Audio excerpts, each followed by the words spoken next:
প্রথম শ্রেণীর প্রিয় শিক্ষার্থীবৃন্দ, এমসি স্কুলের পক্ষ থেকে তোমাদের জন্য রইল অনেক অনেক ভালোবাসা। আজকে আমরা দেখব তোমাদের দ্বিতীয় প্রান্তিক মূল্যায়ন 2026-এর প্রথম শ্রেণীর ইংরেজি বিষয়ের উপর পাঠ পরিকল্পনা। আমরা জানি তোমাদের যে পরীক্ষা প্রথম প্রান্তিক মূল্যায়ন পরীক্ষা হয়ে গেছে, সেটি 50 মার্কের মধ্যে পরীক্ষা অনুষ্ঠিত হয়েছে। সামষ্টিক মূল্যায়ন আর ধারাবাহিক ছিল 50, ঠিক এখানেও ধারাবাহিক 50 থাকবে, সামষ্টিক মূল্যায়ন 50 থাকবে।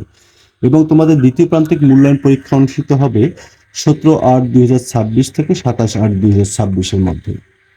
এবং তোমাদের পাঠ্য বইয়ের 37 পৃষ্ঠা থেকে 63 পৃষ্ঠা পর্যন্ত তোমাদের কিন্তু পড়তে হবে, অর্থাৎ দ্বিতীয় প্রান্তিক মূল্যায়ন পরীক্ষা 37 থেকে 63 পৃষ্ঠার মধ্যেই থাকবে, তোমাদের অনুষ্ঠিত হবে। এক্ষেত্রে তোমাদের মান বন্টন কি রকম হবে বা কি কি বিষয় তোমাদের পরীক্ষায় আসতে পারে, সেই বিষয়গুলো নিয়ে আমি কথা বলবো। অবশ্যই তোমরা ভিডিওটি মনোযোগ দিয়ে দেখো।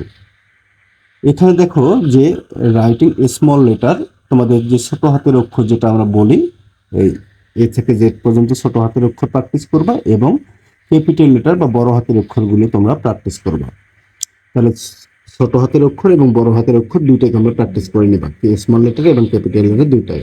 তারপর messing small letter with capital letter, দেখো একদিকে স্মল লেটার লেখা থাকবে, একদিকে ক্যাপিটাল লেটার লেখা থাকবে, তোমাদের মেসিং করতে হবে যে কোনটার সাথে কোনটা মিলে যায়, এভাবে তোমরা করবা। তারপর তোমাদের গ্যাপ থাকতে পারে, যে একটা লেটার আছে, আগের লেটারটা গ্যাপ থাকতে পারে, পরের লেটারটার গ্যাপ থাকতে পারে, এরকম তোমাদের থাকতে পারে, মিসিং থাকতে পারে, নতুবা এরকম গ্যাপ আকারেও থাকতে পারে।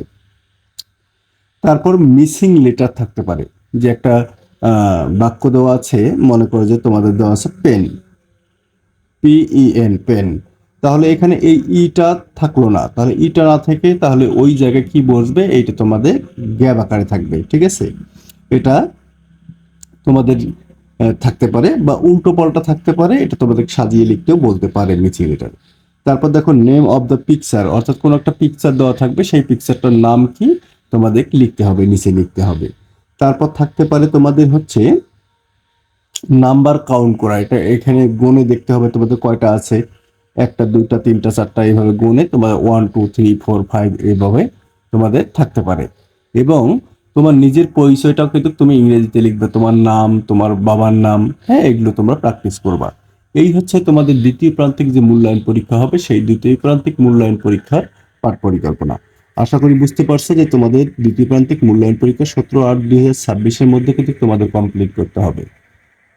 আজকের ক্লাসটি এই পর্যন্তই। সবাই ভালো থাকবে, সুস্থ থাকবে এবং অবশ্যই অবশ্যই তোমরা মনোযোগ দিয়ে পড়াশোনা করবে। ধন্যবাদ।